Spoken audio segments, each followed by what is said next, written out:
Saudara pendengar yang kami kasihi dimanapun Anda berada, Anda kembali bersama kami pada acara Telaga, Tegur Sapa Gembala Keluarga. Saya Gunawan Santoso dari Lembaga Bina Keluarga Kristen, dan kali ini bersama Ibu Wulan Teologia, kami akan berbincang-bincang dengan Bapak Pendeta Dr. Paul Gunadi. Beliau adalah seorang pakar dalam bidang konseling serta dosen di Seminari Alkitab Asia Tenggara, Malang. Kali ini kami akan berbincang-bincang tentang belajar bijak.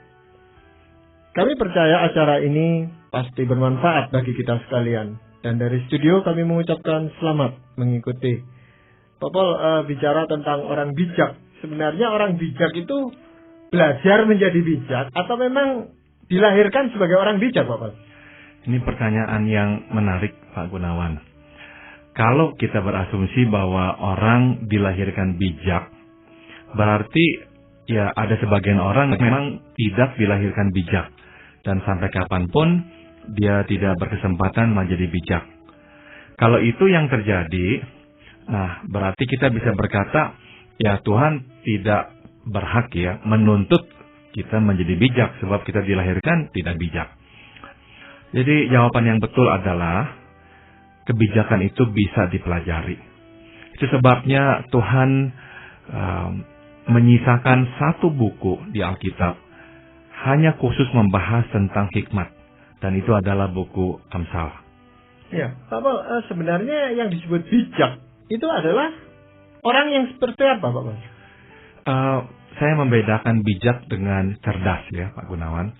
Cerdas itu memang sesuatu yang kita bawa sejak lahir, yaitu kepandaian kita, tingkat intelijensia kita, dan tidak semua orang mempunyai tingkat intelijensia yang tinggi atau sama tingginya. Bijak bukan intelijensia. Bijak adalah pertama kesanggupan untuk tahu apa yang harus dilakukan dan dia bisa melakukannya dengan cara yang begitu pas, sehingga efektif dan bisa diterima. Ya, tadi Pak Paul katakan ada satu buku di dalam Alkitab, yaitu kitab Amsal, dan kita semua tahu bahwa itu kebanyakan yang menulis adalah Salomo putra Daud. Nah, Salomo pernah tuh kepada Tuhan kebijaksanaan. Dia tidak minta umur panjang, tidak minta kekayaan, dan dia minta kebijaksanaan dari Tuhan. Berarti tadinya dia tidak bijak, gitu. Saya kira itu merupakan ungkapan kerendahan hatinya. Dia berkata, Tuhan, saya tidak akan sanggup untuk memerintah rakyat yang begitu besar dan banyak ini. Jadi saya memerlukan tuntunan Tuhan. Jadi permintaannya agar Tuhan memberikan kepadanya hikmat merupakan pengakuannya akan ketidakmampuannya itu. Dan karena itu yang Salomo minta, Tuhan melimpahkannya. Faktor apa aja, Pak Paul, yang membuat diri seseorang itu bisa disebut sebagai orang yang bijak, Pak Paul? Amsal memulai dengan satu pernyataan yang saya ambil dari Amsal 1 ayat 7 dan juga Amsal 3 ayat 6. Takut akan Tuhan adalah permulaan pengetahuan. Atau dapat juga kita terjemahkan, takut akan Tuhan adalah permulaan hikmat. Tetapi orang bodoh, alias orang yang tidak berhikmat, menghina hikmat dan didikan, karena Tuhanlah yang memberikan hikmat. Dari mulutnya datang pengetahuan dan kepandaian. Sebetulnya kata pengetahuan dan kepandaian ini mempunyai makna yang sama, yaitu hikmat. Jadi ada dua implikasi di sini, Ibu Wulan. Yang pertama adalah kita mengakui bahwa Tuhan adalah sumber hikmat, dan kepadanya kita datang meminta hikmat. Kita dengan kata lain berkata, dunia tidak akan menawarkan hikmat yang sempurna, hikmat yang paling puncak. Tapi Tuhan bisa memberikan kepada kita hikmat yang sempurna itu. Jadi kepadanya lah kita datang memohon hikmat. Kedua, ayat-ayat ini juga menegaskan kepada kita agar kita menjauhkan diri dari dosa, atau dari kejahatan, dari ketidakbenaran, sehingga hidup kita benar-benar lurus. Nah, inilah tema yang berulang kali ditekankan dalam kitab Amsal. Dengan kata lain, kalau boleh saya simpulkan dengan satu kalimat, ciri pertama orang bijak adalah, atau kalau kita ingin belajar bijak, kita mesti takut akan Tuhan. Itu syaratnya. Bagaimana dengan orang yang belum mengenal Tuhan, Pak Paul, atau belum di dalam Tuhan? Terus pertanyaan berikutnya adalah, seringkali saya menemui ada orang-orang yang saya kutip memang belum dalam Tuhan, tetapi secara umum boleh dibilang menurut kategori umum gitu ya, memang orangnya cukup berhikmat, cukup bijaksana dalam pemikirannya, tindakannya, segala sesuatunya gitu loh, Pak Paul. Saya setuju, dan memang akan ada banyak orang yang seperti itu. Itu sebabnya sebagaimana kita akan lihat dalam buku Amsal nanti, ternyata memang bukan hanya itu yang menjadikan kita bijak. Itu salah satunya. Dan itu sudah tentu adalah hal yang penting. Saya berikan beberapa contoh, Ibu Wulan. Ibu. Misalkan kita tahu Hitler itu tuh sangat-sangat berkuasa pada Perang Dunia Kedua, bisa menaklukkan begitu banyak negara. Nah, ada satu negara yang dia ingin taklukkan, tapi sebetulnya dia diberikan nasihat-nasihat untuk tidak pergi ke sana, dan itu adalah negara Uni Soviet. Karena apa? Karena Uni Soviet negara yang begitu luas dan begitu ganas hawa dinginnya. Tapi dia tidak mendengarkan nasihat teman-temannya. Dia tetap ke sana, dia menyerbu Uni Soviet, dan benar saja, memang banyak yang baik juga karena tertembak di kota Stalingrad.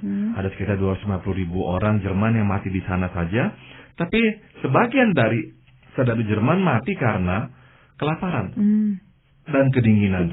Sebab tentara atau orang-orang Soviet sudah sangat bijak sekali. Mereka membakar gudang-gudang makanan, sehingga waktu Jerman datang mereka tidak mendapatkan makanan.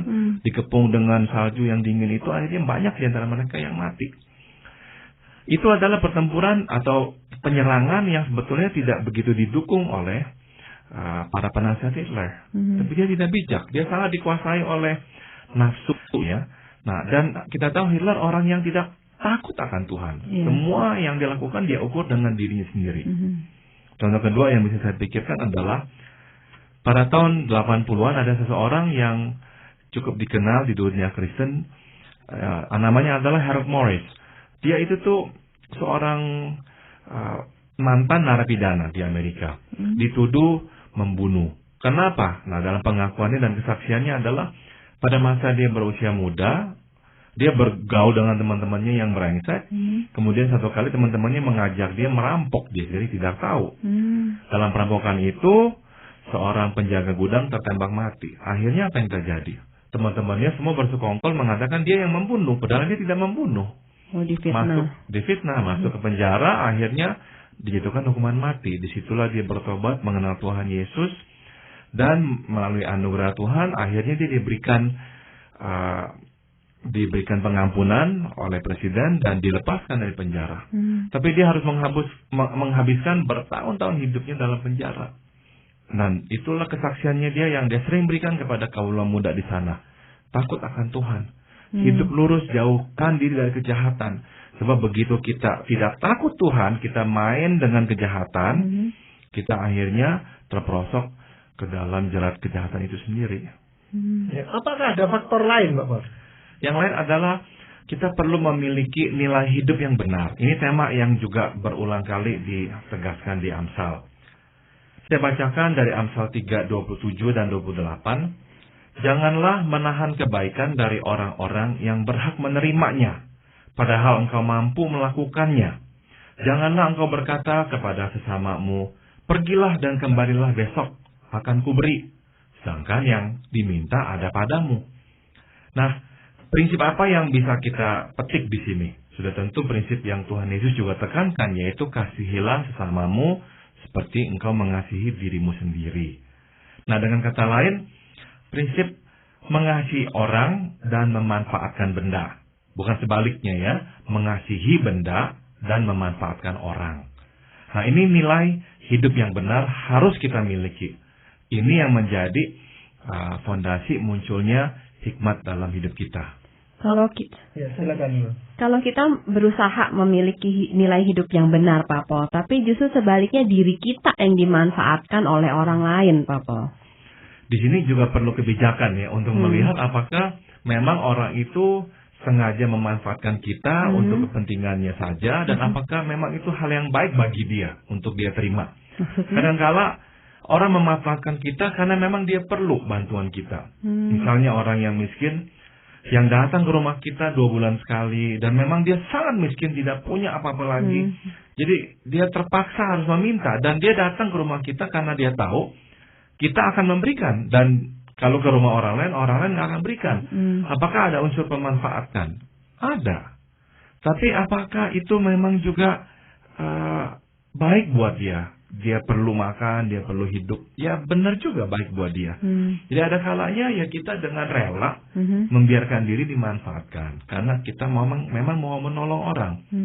Tapi kalau kita tahu kita dimanfaatkan untuk hal yang tidak perlu, dan orang itu tidak membutuhkan bantuan kita, tapi dia sengaja mau memanfaatkan kita demi kepentingannya, nah kita bisa melihat itu dan berkata saya tidak mau.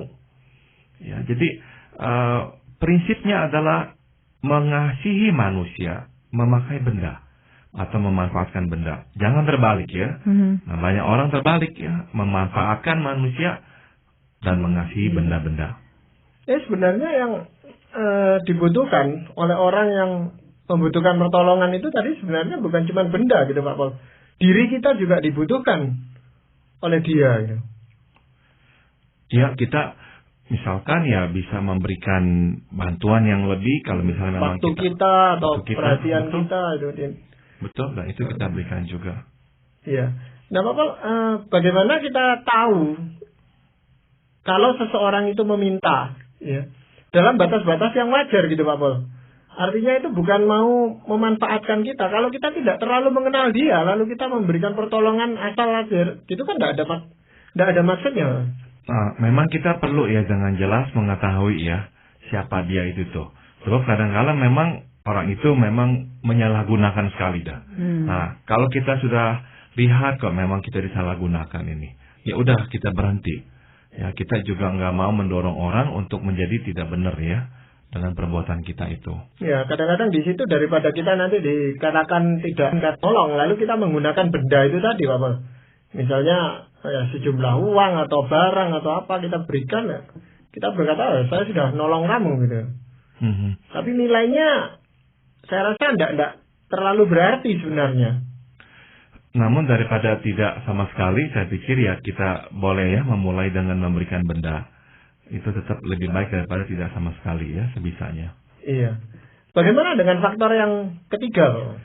Yang ketiga adalah mengenal dan menerima diri. Nah, ini faktor yang juga diulang-ulang di kitab Amsal. Saya bacakan Amsal 14 ayat 8. Mengerti jalannya sendiri adalah hikmat orang cerdik, tetapi orang bebal ditipu oleh kebodohannya. Saya akan ulang lagi bagian pertamanya. Mengerti jalannya sendiri adalah hikmat orang cerdik. Penting sekali ya kita ini mengenal siapa kita, keterbatasan kita, kekuatan kita. Kita perlu mengenal, dan setelah mengenal ya menerima ya. Jangan sampai kita itu tuh tidak tahu diri dalam arti yang sebenarnya. Nah, orang yang bijak, orang yang tahu siapa dirinya. Ya, dia tahu apa yang dia bisa lakukan, dan dia juga bisa mengatakan, enggak, ini enggak bisa saya lakukan. Nah, itu adalah salah satu ciri orang yang bijak. Ya, seringkali kita itu disalah ngerti gitu Pak Bos. Seolah-olah tidak mau atau menolak tanggung jawab yang diberikan. Apalagi kalau hubungan ini hubungan atasan bawahan gitu Pak Bos. Ya, sudah tentu ada ruang untuk kita berusaha ya, mencoba. Kita nggak bisa selalu berkata, ini bukan bidang saya sama sekali saya tidak bisa mengerjakannya. Nah, ada waktunya bagi kita untuk mencoba. Tapi setelah kita mencoba dan memang kita tahu kita tidak mampu, ya kita katakan tidak mampu. Atau kepada atasan kita bisa berkata, saya akan coba Pak, ini memang bukan keahlian saya, tapi saya akan coba. Mohon jangan kecewa kalau hasilnya tidak seperti Bapak harapkan. Misalkan itu yang kita katakan. Ya, tetapi kalau sejak awal kita sudah tahu bahwa kita tidak akan mampu melakukan itu, lalu kita berkata saya coba, itu kan merugikan baik pihak atasan kita maupun diri kita sendiri, Pak. Bagi saya kalau kita sudah mengatakan bahwa memang ini bukan bidang keahlian kita, tapi dia tetap meminta kita melakukannya, terus kemudian kita sampaikan juga bahwa mungkin hasilnya tidak seperti yang Bapak harapkan, tapi saya coba sebisa saya kira ya biarkan dia memutuskannya. Kalau dia putuskan silakan kerjakan dan saya akan terima apapun hasilnya, berarti ya udah. Kalaupun hasilnya tidak maksimal, ya itu memang konsekuensinya. Ya, kadang-kadang memang orang cari gampangnya gitu Pak, kalau di dalam mendelegasikan atau di dalam memberikan tugas ini. Ada orang itu yang memang mau aja disuruh apa-apa, dan tapi ada orang yang hampir dikatakan menolak itu kalau disuruh. Jadi orang yang selalu mau untuk diberi tugas itu biasanya lalu ditimpa atau dilimpahi dengan banyak pekerjaan. Sebenarnya dia sendiri tidak mampu melakukan itu. Betul. Dan salah satunya misalnya yang paling umum adalah menjadi pemimpin. Banyak orang merindukan, mendambakan menjadi pemimpin. Tapi sedikit orang yang sebetulnya bisa memimpin. Ya, banyak orang bisa menguasai. Betul itu. Tapi nggak banyak orang yang bisa memimpin di dunia ini. Nah, makanya yang sering kali kita lihat adalah bukannya pemimpin, penguasa. Nah, sekali lagi kenapa? Sebab banyak orang tidak mengenal dirinya, tidak tahu diri akhirnya menjadi sesuatu atau seseorang yang memang bukanlah bidangnya atau panggilannya. Jadi itu adalah ketidakberhikmatan alias kebodohan yang Alkitab katakan. Orang berhikmat, orang yang tahu diri ya. Paul, mungkin nggak ya kalau tadi kan orang yang berhikmat, orang yang cerdik, mengerti jalannya sendiri gitu. Saya cuma pikir alternatif lain, mungkin nggak ada orang yang misalnya saya udah tahu kriteria saya bisa sampai sekian gitu. Tapi ternyata ada orang di luar diri saya yang tanda kutip cukup berhikmat begitu ya, udah makan asam garam gitu banyak istilahnya. Dia bisa melihat hal-hal yang saya nggak bisa lihat selama ini begitu. Bulan, kamu mungkin kayaknya ada kelebihan di sini yang kamu mungkin belum sadari begitu. Tapi kalau saya langsung bilang, enggak, saya yakin saya tidak mampu karena saya tahu siapa diri saya. Itu berarti kan saya menutup gitu. Mungkin nggak gitu? Maksudnya ada orang lain yang memang lebih berhikmat dari kita dan bisa kasih tahu itu gitu, Papa? Sangat mungkin sekali, Bu Wulan. Dan dengan cara itulah Tuhan membukakan wawasan kita pula ya. Jadi selalu harus ada keseimbangannya antara mendengarkan masukan dari orang lain dan mempercayai penilaian pribadi kita terhadap diri kita juga. Nah, keduanya harus berjalan bersama-sama. Orang yang hanya mempercayai penilaian dirinya sendiri dan menutup telinga terhadap masukan orang, ya dia juga masuk dalam kategori orang yang tidak berhikmat. Ya, sebaliknya orang yang hanya mendengarkan masukan orang, disuruh apapun mau, disuruh lompat-lompat, terjun-terjun, dia tidak mempercayai penilaian pribadinya, dia juga masuk dalam kategori orang yang tidak berhikmat. Jadi ya kita perlu memberikan kesempatan kepada diri kita mencoba yang memang kita belum pernah lakukan. Siapa tahu memang itu betul. Yang membedakan itu yang butuh hikmat tersendiri, Pak Wal ya. Iya. Dan kadang-kala ya kita langsung saja coba ya kalau memangnya kita belum pernah melakukannya. Try and error ya, Pak? Ya. Dan dari situ kita bisa tahu sebenarnya kita bisa atau enggak gitu, Pak. Betul. Iya. Apakah ada faktor yang lain, Pak? Yang lain adalah membaca situasi dengan tepat ya. Firman Tuhan berkata di Amsal 20:18 dan Amsal 25:11, rancangan terlaksana oleh pertimbangan, sebab itu berperanglah dengan siasat.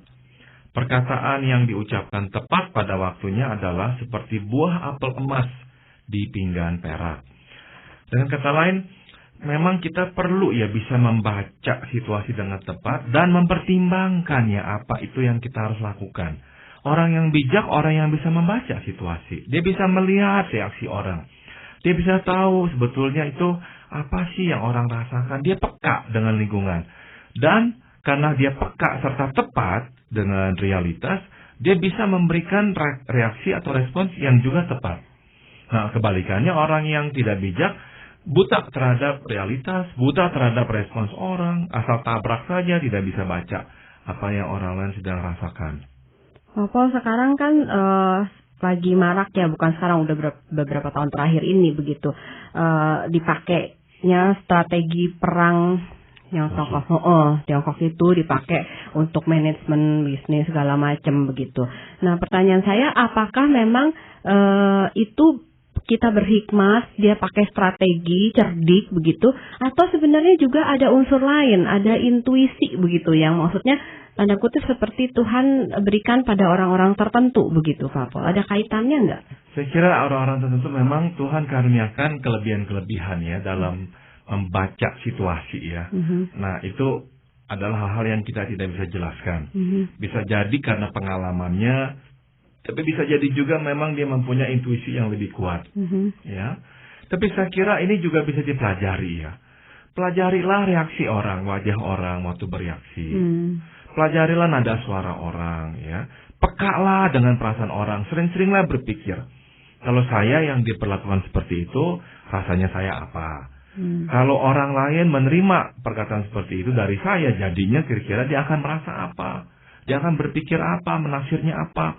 Nah, sering-seringlah kita berpikir ya, dengan lebih luas dan melihat dari perspektif yang berbeda. Nah, dengan cara itu kita lebih bisa membaca suasana.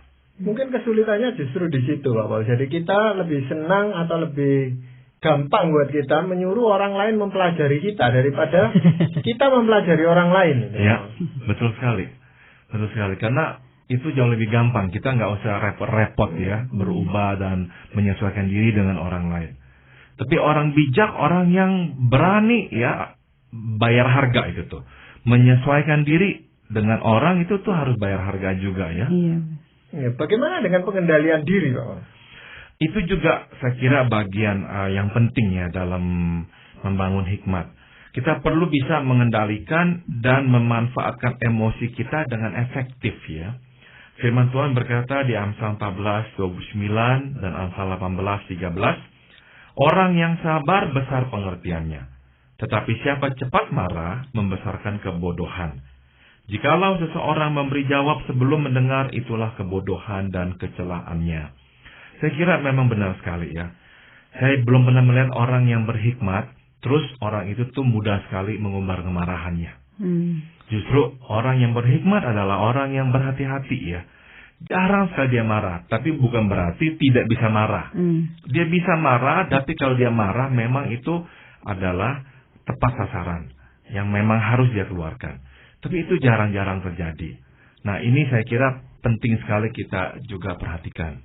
Itu sebabnya mungkin Pak Paul Tuhan memberikan satu mulut dan dua telinga ya Pak Paul. Betul. Dan yang di Yakobus sebutkan kan, lambatlah untuk berbicara tetapi kita cepat tanggap ketika mendengarkan orang lain. Betul. Gitu. Betul sekali. Pak Paul, pada saat seseorang itu jadi marah gitu Pak Paul ya, kehilangan kendali, apakah pada waktu itu hikmatnya hilang gitu, di dalam dirinya? Iya. Betul, pada saat itu yang memang sedang bekerja adalah emosinya.